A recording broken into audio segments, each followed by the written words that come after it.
Welcome back mga idol. Solo dive tayo ngayon madaling araw. Buti kalma dito sa spot na to. Pag amihan kalma dito, pero pag habagat malakas naman dito. Shout out nga pala muna kay Kapumpong Vlogs.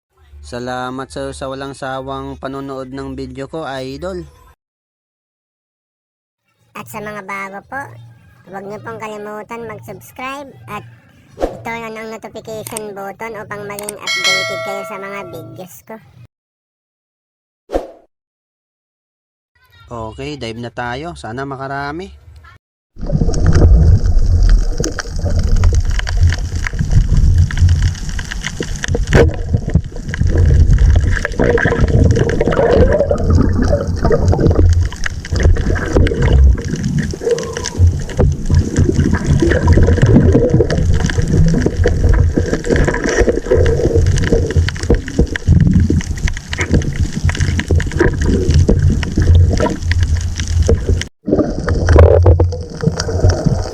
Kunin ko muna itong isang bulmul mga idol.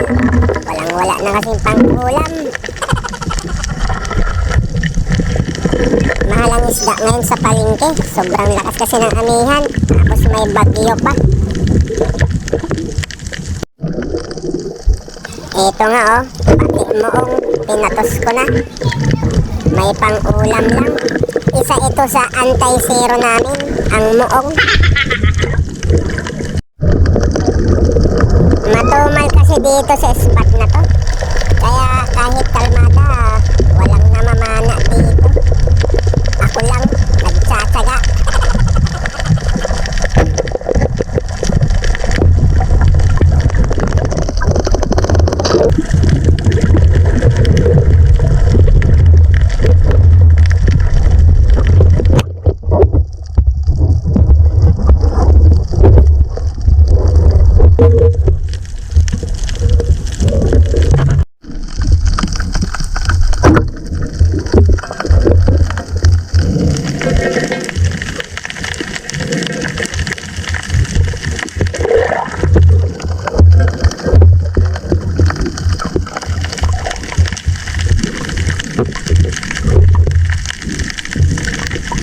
Sa mababaw nga lang pala ako.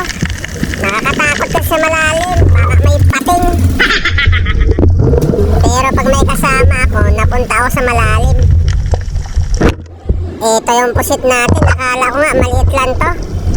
Pero nung mahuli ko, 7 guhit yan.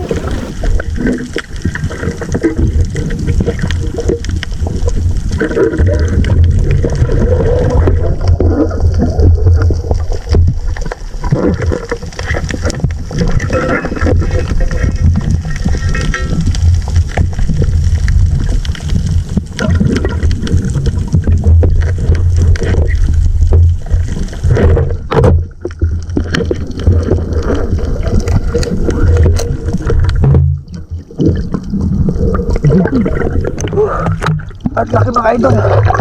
Lagpas kalahating kilo. Siguro mga walong guhit, 7 guhit. Laki.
Wala nga palang sima yung pana ko, kaya nang tinira ko ang isdang to, hindi ko nakuha.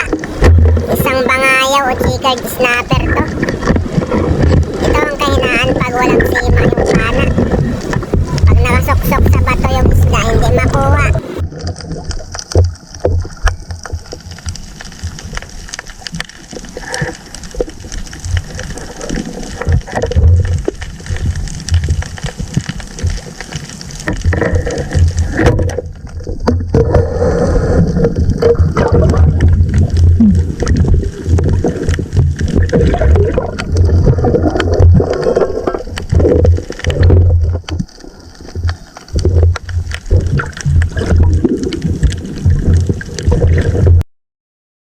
Okay mga idol, uwian na. 5:30 na ng umaga. Sobrang kalma dito pag amihan, pero pag habagat, sobrang lakas naman ng dagat dito. Ito na yung huli natin mga idol. Nakahuli tayo ng malaking pusit. At isang tabugok na pugita.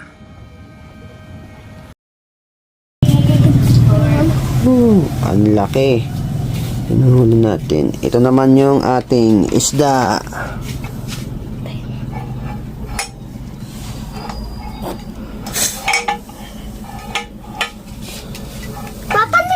Ang laki nitong pusit na to. Lampas to kalating kilo. Pero 7 guhit. Nga, kayo mo nga to. Hanggang dito na lang mga idol. Maraming salamat po.